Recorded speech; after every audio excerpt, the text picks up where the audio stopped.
Hey y'all, this is Brandy, your upgrade, coming to you with reviews and reactions from Biggest Loser episode 3.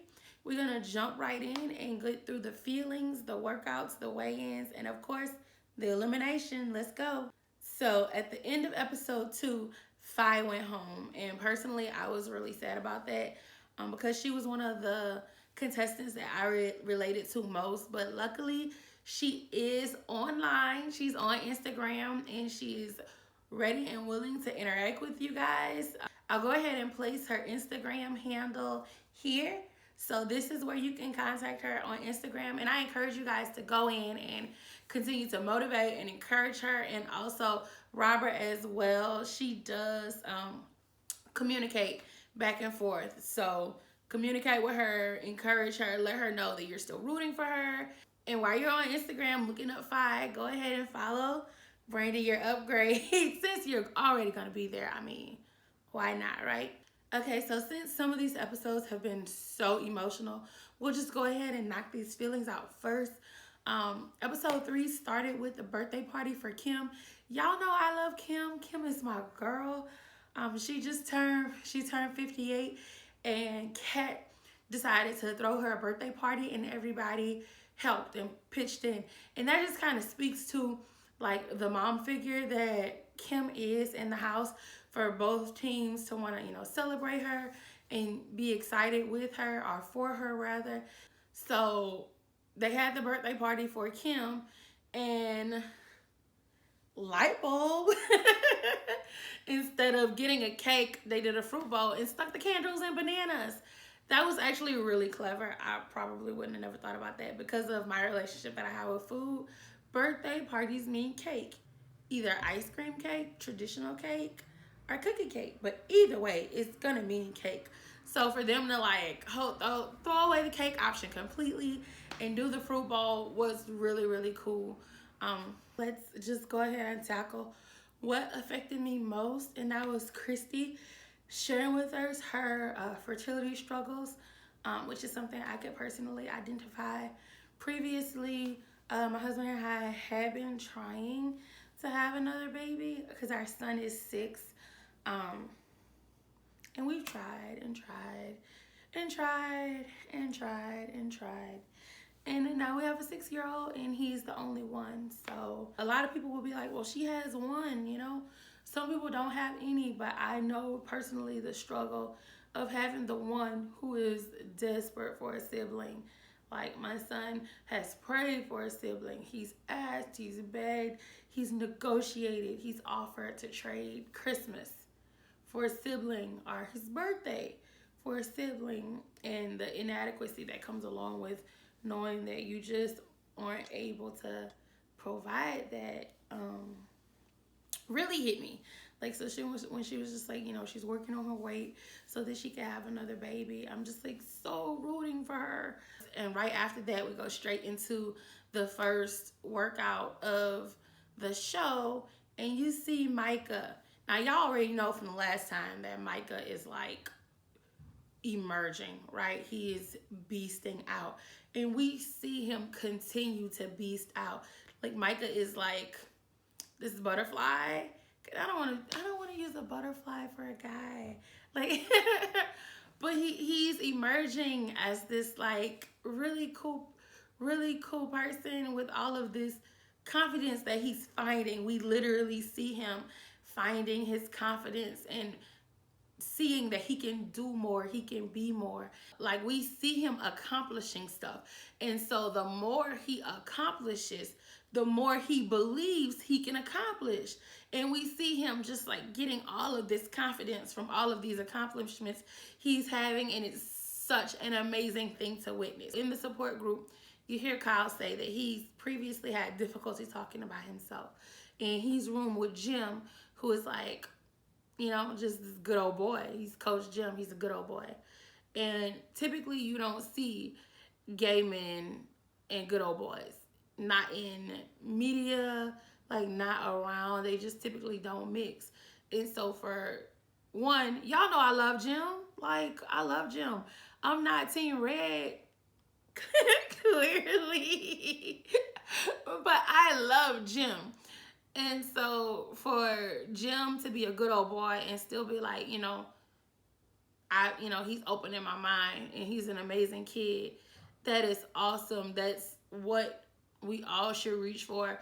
Not, I'm not saying go, find yourself a gay friend and like love that person. I'm saying if you are put in a situation where you come in contact with somebody who's different from you, whether it's sexuality, race, just culture, we have to get along with each other and be open and not just be like, because he could have been like, no way in hell I'm gonna let y'all put me in a room with this gay man. He really could have did that and it would have been an issue, but he still could have like tripped about it. But he's like, this guy is like, I'm learning so much about his experiences. And not only that, because obviously he's not being a jerk about it because Kyle is comfortable opening up about it. And I think that's amazing. I think that that's something that America could learn from, which is being open to at least hearing and having empathy for other people's experiences, because I don't believe we see enough of that in media, in entertainment, just at all. And I thought that that was worth talking about. We know that Christy hurt herself in the tire challenge in episode 2, so I wasn't really expecting to see her kill it, but Coach Erica found a way to use what strengths she had left. She don't have no knees. Obviously she has knees, or her knees were hurt, so she didn't have knees, like she couldn't do high impact workouts, so she put her on that row machine and you could see that girl like killing it. So I thought that that was really cool. Also in the workouts, we were able to see a little bit more of Coach Steve's method. And so he explained to us that being on the treadmill is good, but the incline burns way more calories, which lets me know that I've been doing something right. So, because obviously if you've ever seen this video from my personal weight loss journey, you'll see me complaining about the incline and not being able to control it, but being ridiculously high. So obviously, even if by accident, I've been doing something right. But yeah, clearly whatever he's doing, it's working, because everybody's losing weight. Red team and blue team. The coaches are making people lose weight. Clearly Erica is killing it because Jim dropped double digits the past 2 weeks. And as we progress, we'll see what he does in episode 3. The biggest workout of every episode seems to be the doggone challenge, because the challenge be wearing them out more than the last chance workout. This week in the challenge, they had all of these steps that they had to climb. I think it was like 60 steps that they had to climb, but they had to do it carrying 500 pounds of wood. Right? So they had to start with one person. One person had to carry all 500 pounds of wood to the next stop, and where they met 2 people, and then the 3 of them had to carry all 500 pounds to the next stop, and then on until all of the team was working together to get to the landing zone. And this is another place where Myka shined. Like, Myka killed this challenge for the blue team.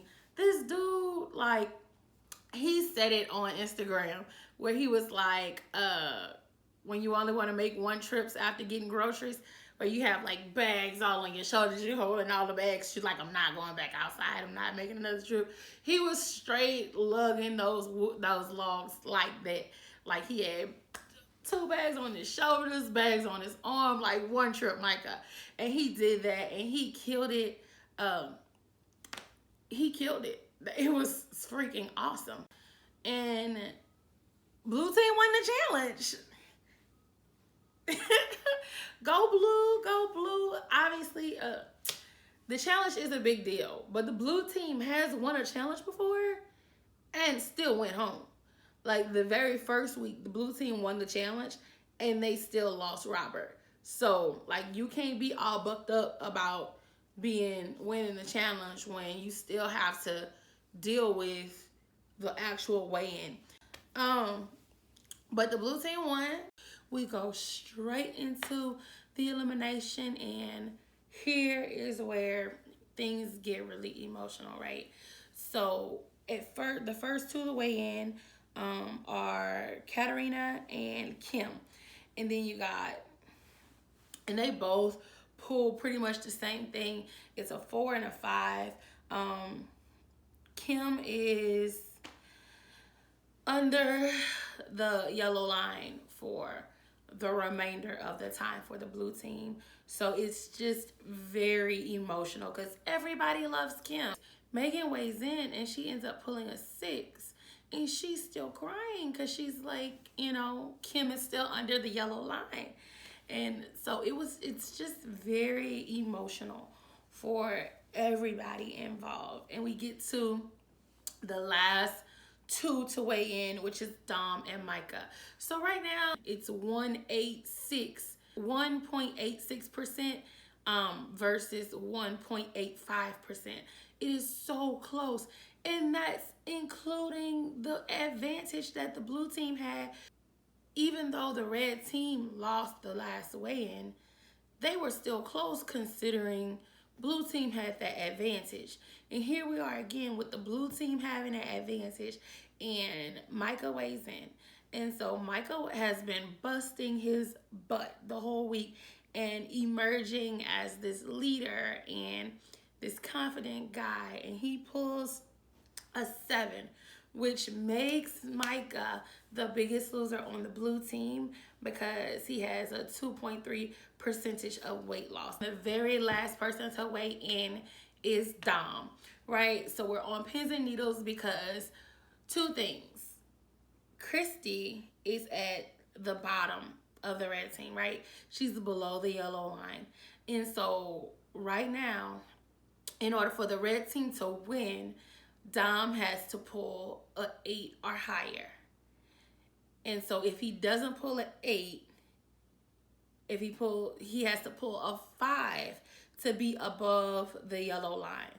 So if he pulls between a 5 and a 7, he stays, but Christy goes home.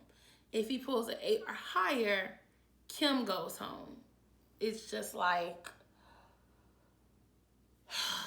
so Dom gets on the scale. Dom has already said he only gave 95%.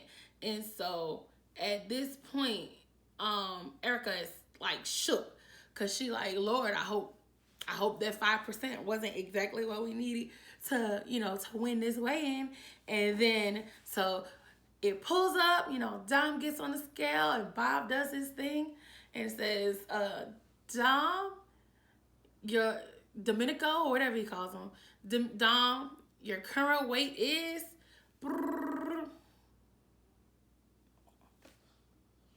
Domenico pulls a 4. The 4 is 1.3 body fat percentage. He falls below the yellow line. So he's going home. And I mean, it's a game. And personally, I thought Dom wanted to go home last week. Like how he was talking and how he said he missed his daughter and how he just really wasn't in it. I personally thought he wanted to go home last week. I don't feel no type of way about it. I'm like, kudos. Everybody who mindset to stay is staying, and sure he could have stayed to use a little bit more motivation. But I honestly believe he wanted to be home with his daughter. And I don't necessarily fault him for that. Do I feel like maybe he didn't know he would have such, I don't know. So Dom's going home and Kim is saved for another week and Christy's there to fight another day to better her life. It's the Biggest Loser, y'all. It's the game. So my favorites for the week, my favorite coach for the week is Erica. So round of applause for Erica. I don't care that they lost, y'all. Erica, my favorite coach. I told y'all if the 4-pound advantage would not have been in play, red team would have won. So Erica is still my favorite coach. My favorite person on the show is Kim. Like, cause I love Kim. I'm like everybody else. I love Kim. She the mama of the bunch. Like, I love Kim. And then as far as the beast of the week is Micah. 100%. Micah is the beast of the week. And that's gonna be all, y'all. Finish out the week strong and don't forget to be your own biggest loser. If you guys want to follow my own personal journey, go ahead and click this video. It will take you to my own personal journey. And if you don't want to miss any of these weigh-ins, click this little circle right here to subscribe to my channel. Don't forget to be your own biggest loser, guys. Bye.